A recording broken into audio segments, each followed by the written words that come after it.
Vamos con nuestra tertulia y nos acompañan Hortensia Fernández y Juanjo Suárez. ¿Qué tal, Juanjo? Buenos días. Hortensia, ¿qué tal? Buenos días. He tomado nota de todo lo que me estás recomendando para el trancazo, ¿eh? Eso no es bueno, ¿eh? Cada uno tiene Cualquier médico que nos escuche. Cada uno yo estaba tiene yendo aquí un tráfico de recomendaciones médicas. Una recomendación. Bueno, pero es verdad, a mí me ha dado resultado porque yo suelo tener bastante rinitis y hay veces que no hay forma de cortarla y con lo que te he dicho a mí sí me ha dado resultado. Bueno, o sea, se lo preguntaré al médico. Lo que voy a hacer es preguntárselo al médico. Si me dice es que inofensivo, sí, pues adelante. totalmente inofensivo. Pues adelante. Bueno, hoy sabremos cuánto sube la luz, ¿eh? Volvemos a tratar este asunto.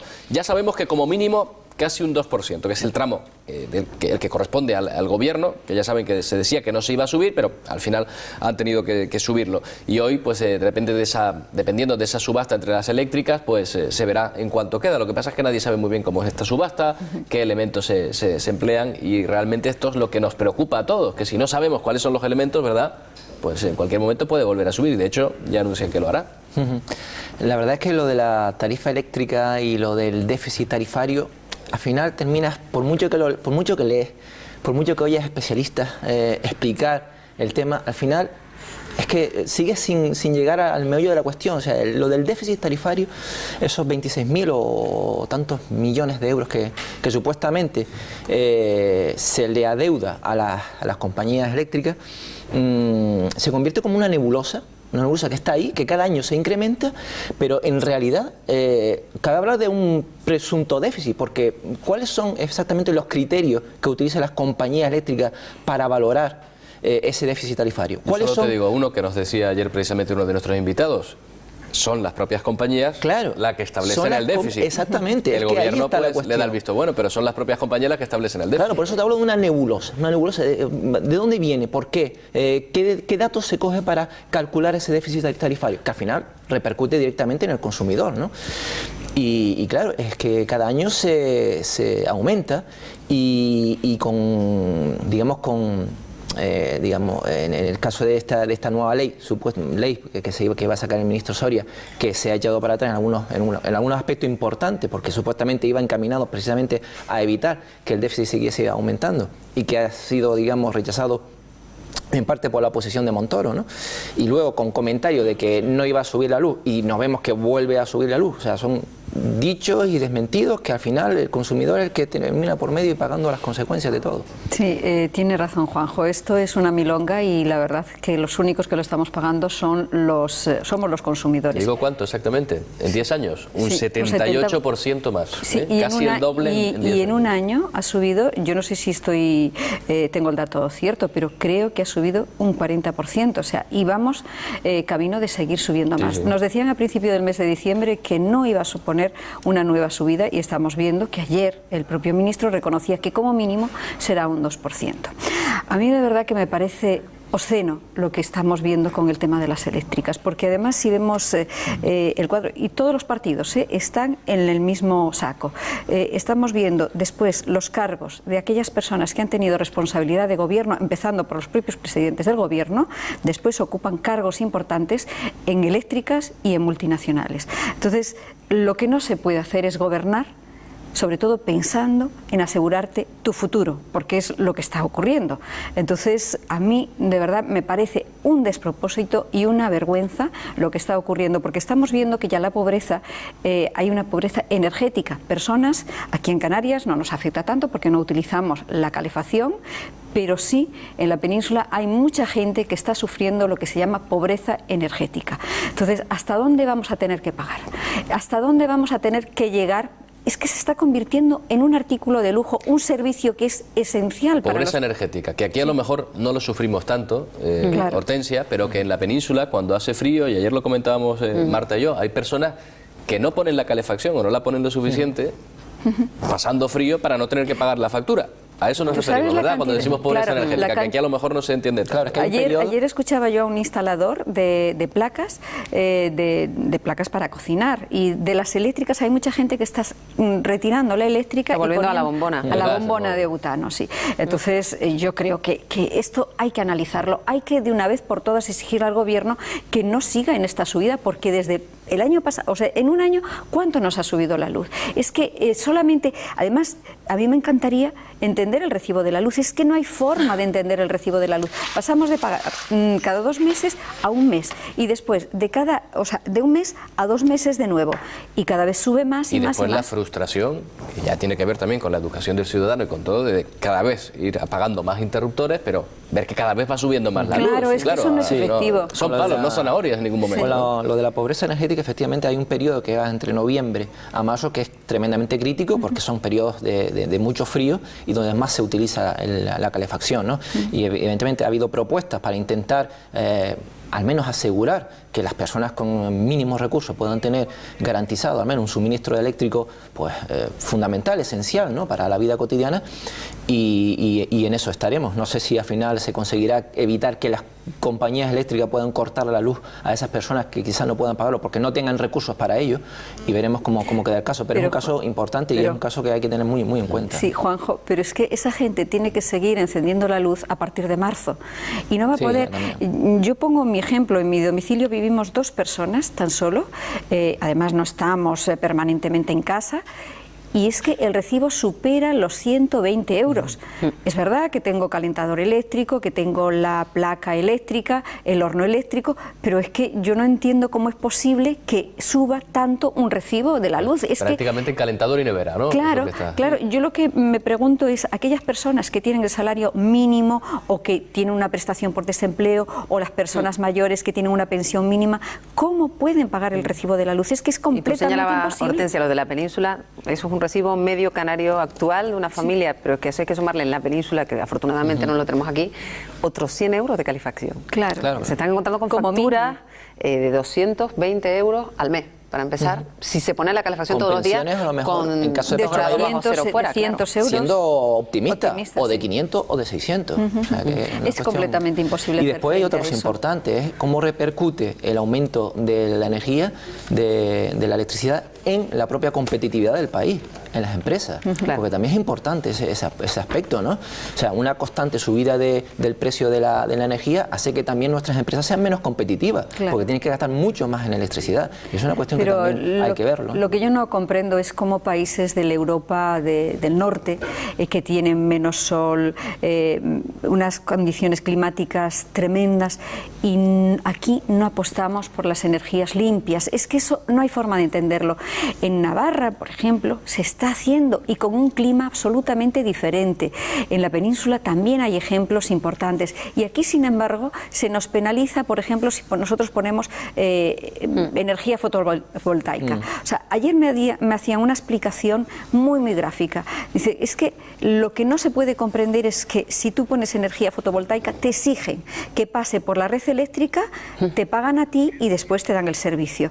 Eso, me ponían el ejemplo, es como si tú pones en tu casa, pues, yo qué sé, huerto de tomates o de lechugas y los tienes que dar todos a ellos. Eso, y los tienes que dar todos a ellos porque dice que estás haciendo competencia desleal a la frutería de al lado. Es que no tiene sentido. El argumento es que la red que se emplea pues tiene un coste y evidentemente si tú participes de la red pues tendrá un coste, pero claro, ese coste estará amortizado pero aquí hay muchos intereses que no nos dicen. La conclusión a la que llegamos es que no es tanto un problema económico, estrictamente económico, técnico, sino que es un problema político. De intereses. Y miren, nos encontramos otro problema y yo creo que a raíz de esto es llamativo también. ¿Saben, según algunos expertos, según la mayoría de ellos, cuánto nos podríamos ahorrar cada 3 días si consiguiésemos una potencia de energía eólica, la que estaba prevista en este concurso que se acaba de anular, 1 millón de euros cada 3 días de ahorro respecto a la tradicional? Lo estoy leyendo en el periódico Canarias 7, lo pueden ver esta mañana, ese informe sobre ese concurso que se ha anulado solo en Lanzarote, pero claro, se va a anular ahora al resto probablemente de parques eólicos concedidos, con lo cual un nuevo retraso a una energía que realmente iba a servir para a lo mejor abaratar ese recibo. Es que es curioso, ¿no? Y a veces se le ha hecho mucha culpa a las renovables del aumento en el déficit tarifario, ¿no? Cuando en realidad vemos como, por ejemplo, la generación de energía eólica por cada megavatio de energía eólica salía, pues creo que unos 80 euros aproximadamente, y doblaba el hecho de generar un megavatio con energías fósiles, O sea, pero sin embargo no nos lo dicen eso. Y creo que fue en torno a unos 36 millones de euros lo que supuso el ahorro de energía generada por medio de la eólica, pero, de ese déficit tarifario, ¿no? Sí, o sea, pero es que aquí la clave está en los intereses económicos de algunas empresas y el apoyo que puede tener por parte del gobierno para esas empresas. O sea, no se puede comprender, o sea, que no tengamos más energía limpia en el archipiélago. Es completamente imposible, al margen de lo que ha ocurrido ahora con esta sentencia sobre el parque eólico. Es que es completamente imposible. Yo no me puedo imaginar dentro de 20 años seguir teniendo la misma dependencia que tenemos en estos momentos de energías fósiles. De energías que además nos llegan de fuera, pudiendo ser autosuficientes. ¿Por qué no lo estamos siendo? Que tenemos todos los condicionantes pero para es que nos dicen que es que sale mucho más caro. Y eso no es así. Y nos quieren hacer creer que sale más caro. Hay muchos intereses. ¿Saben cuál creo que es el problema en torno a la electricidad?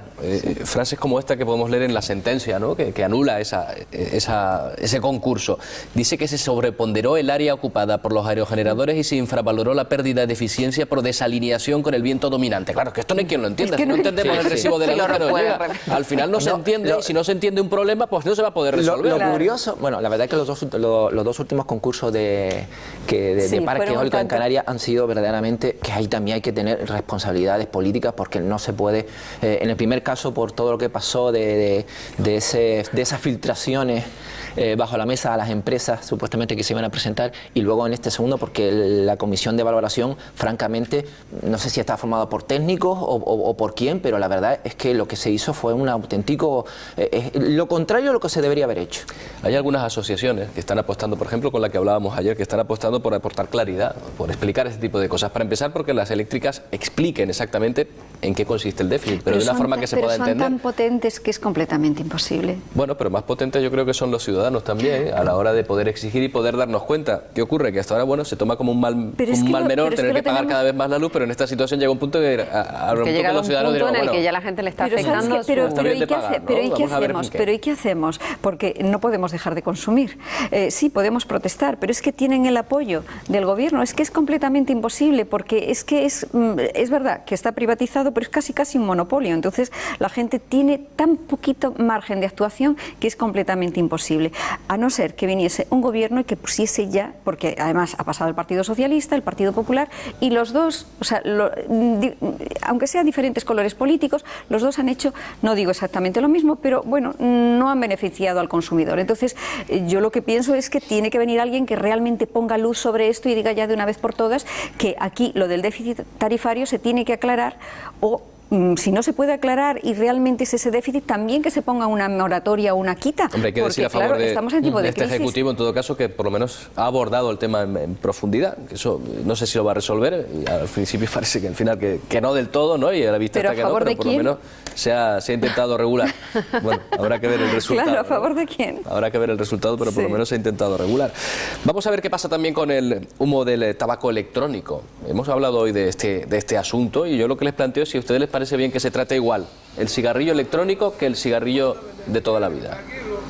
En cuanto a restricciones, ¿sabes? Que ahora ya se vamos a ver. ¿Es perjudicial el cigarrillo electrónico? Primer punto, es que hay que valorar si es perjudicial, si no es perjudicial, cuál es su función, si es para, digamos, mitigar las ganas de fumar y, digamos, pues esto servirte para dejar el tabaco definitivamente, o si bien lo coges como alternativa para utilizarlo en aquellos espacios donde no puedes utilizar el tabaco y sin embargo sí lo haces con el cigarrillo electrónico. Creo que la clave fundamental es lo que nos ha dicho el presidente de la Asociación Nacional contra el Tabaquismo. Que no hay nada demostrado de que no hay nada demostrado perjudicial. Y que en principio eso de que estamos fumando vapor de agua y que no hay ningún... no está demostrado, es que sí hay nicotina, sí hay sustancias que pueden... Es un líquido que se le introduce que tiene nicotina y tiene otros... Claro, y otros... A mí me han dicho que tiene el agua que expulsa, o el vapor de agua, que es anticongelante de los vehículos. Bueno, sobre eso a lo mejor hay mucho mito, puede ser, pero no me extraña. Un experto, o sea, sí, de la Dirección General de Salud Pública,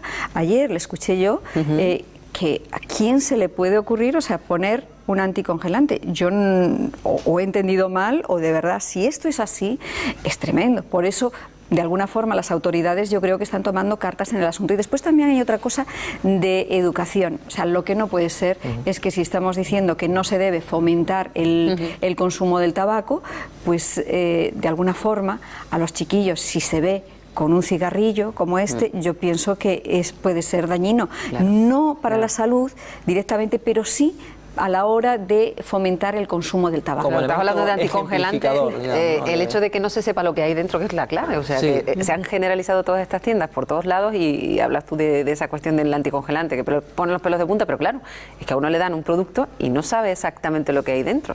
O sea que sí, porque si malo es el cigarrillo, posiblemente esto todavía no está demostrado, pero a lo mejor tampoco es sano, no es bueno para la salud, entonces no sabemos lo que, claro, a qué podemos... Vamos a ver, se reconoce que en todo caso será menos dañino, según nos acaban de decir, que el tabaco tradicional. Lo que ocurre es que digamos que es una medida preventiva. Hasta que no sabemos si hace daño o no, vamos a tratarlo igual que un cigarrillo. Sobre todo para las personas que están alrededor, ¿no? Que supuestamente son fumadores pasivos, ¿no?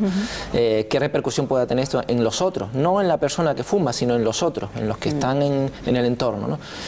Bueno, pues supongo que sí, una medida preventiva, sin todavía tener mayor datos que los que... También es raro que después de tantos años no se sepa exactamente cómo funciona, o bueno, no cómo funciona, sino qué es lo que contiene ese y si es perjudicial o no es perjudicial, porque lo de cigarrillos electrónicos, digamos que se ha puesto de moda ahora, pero lleva unos cuantos años ya. Pero mira, ¿sabes cuál ha sido la clave, en mi opinión, del cigarrillo electrónico? Porque fracasó en su primer momento cuando trataban de imitar el cigarrillo electrónico y hacerlo con la misma forma, incluso con la lucecita que se encendía cuando fumabas, como si fuese un cigarrillo normal, al transformarlo casi en un objeto de lujo. Hay muchas personas que están pensando en regalar cigarrillos electrónicos porque oye, es que son preciosos. Luego uno entra a las tiendas tienen una estética muy particular, hay unos botecitos que son los que traen. Y con tecnología incluso ya más avanzada como con USB y cosas así para recargar en cualquier sitio, efectivamente. Claro, que resulta muy atractivo, como dice Roberto, para hacer un regalo, pero hay que pensar realmente, o sea, lo que hay detrás del cigarrillo electrónico. Y además, supongo yo que todos los cigarrillos electrónicos no serán iguales, depende del fabricante. Me imagino que también una familia que se plantee dar esta alternativa con buena intención a una persona fumadora empedernida y es capaz de sustituir pues 2 cajas de cigarros diarias por esto, pues algo de bien le vendrá, porque del mal, pues el menos, ¿no? Sí, pero puede utilizarse otros sistemas si quiere dejar realmente de fumar.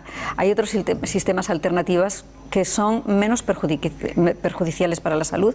Por tanto, si todavía no está comprobado los daños del cigarrillo electrónico, yo optaría por eso, por regalarle o parches o, en fin, o un curso o algo que sea menos dañino para la salud y más beneficioso. Mira, estoy buscando, Hortensia, lo que dices del anticongelante a través de la red y efectivamente dentro de algunas asociaciones pro cáncer advierten de esto, pero hay otra asociación de cigarrillo electrónico que dicen que es un mito, que dicen que no, pero... dice, se atribuye falsamente también esta, o sea que al final hay varias opciones, habrá que ver si se utiliza o no, ¿no? Porque, pero esos son los defensores, ¿no? Del cigarrillo están los que lo atacan que dicen que sí, los que lo defienden que dicen que no, pero bueno, que al final tampoco tenemos claro exactamente. Sí, y hasta que efectivamente no se hagan investigaciones serias sobre efectivamente cada compuesto, qué compone, como se hace con los tabacos, la cantidad de productos que tiene el cigarro, ¿no? Que no lo se sabe. Que son tantos que al final... Pues... Sí, no, si entráramos en lo que tiene el tabaco y no se sabe. Exactamente.